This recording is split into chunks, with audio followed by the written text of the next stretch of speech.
Така, сега ще се опитам да покажа как се прави смес за хляб с бяло брашно, като ще покажем и какво се случва, кога е втасало, и самото печене ще се опитам да го покажа. Сега е вечер и ще направим бялото тесто. В тенджерата има фактически смес, която ми е останала от кътми или евентуално от хляб, който съм правил. Добавил съм мед и започвам добавянето на другите продукти. За начало добавям малко чубрица ронена, която фактически добавя много приятен аромат на хляба. Слагаме малко сол, понеже трябва да добавим както сладко, така и солено, за да може самия хляб да има фактически закваса храна.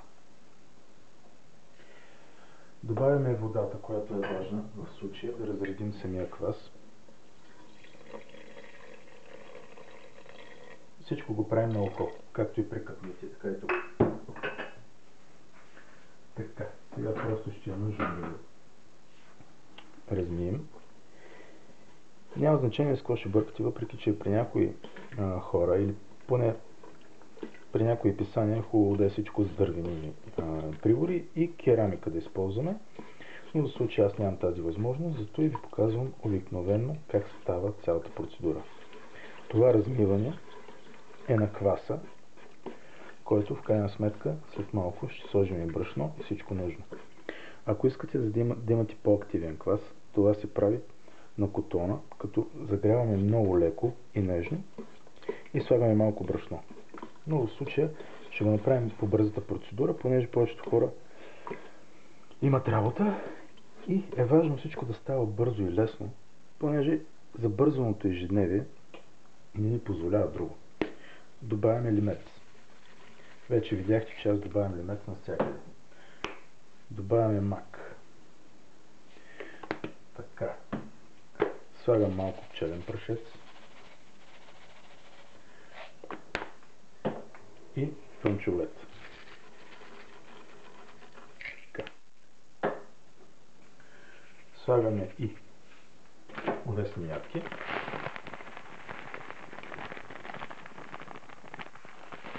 Тогава бяло брашно, овесните ядки стоят много хубаво като консистенция и вкус. И добавяме брашното. Така, абсолютно всичко го правим на око. Надявам се да не замърсим камерата с прахът, който се вдигна. И започваме фактически да бъркаме.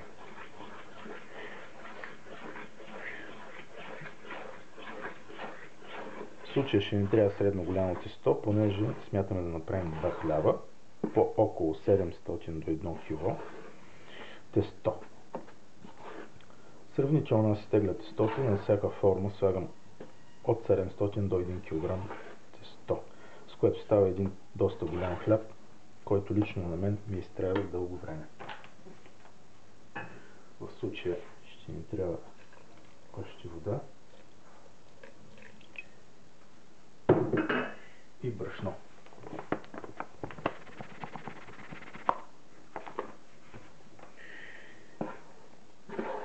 Това нещо го правя след работа набързо, което ми отнема фактически около 10-15 минути за самото тесто.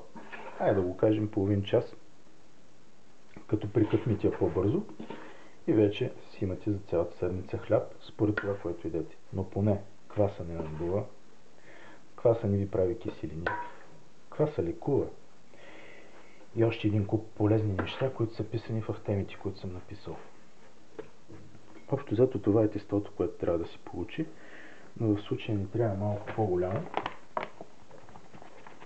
Зато и ще добавим брашънце. Ще сложим малко кафяво.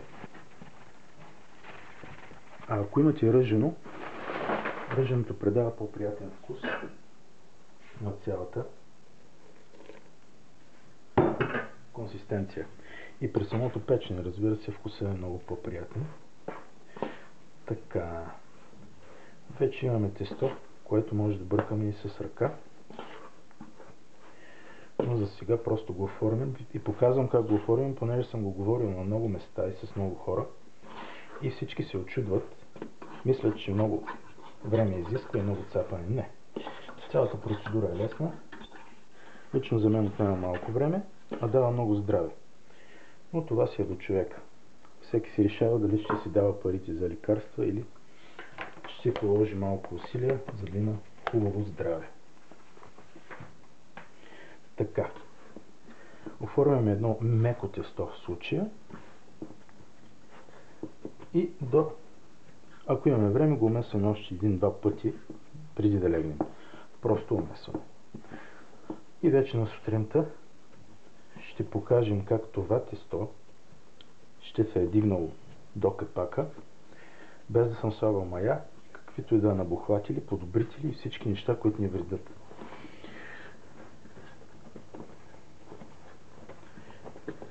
Общо взето, тестото е перфектно. Месенето при всички хора е различно. Аз го правя по този начин.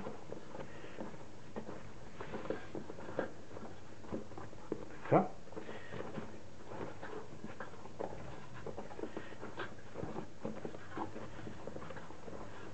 В случая засичам, че вече сме го обработвали това нещо около 7-8 минути. Не съм сигурен.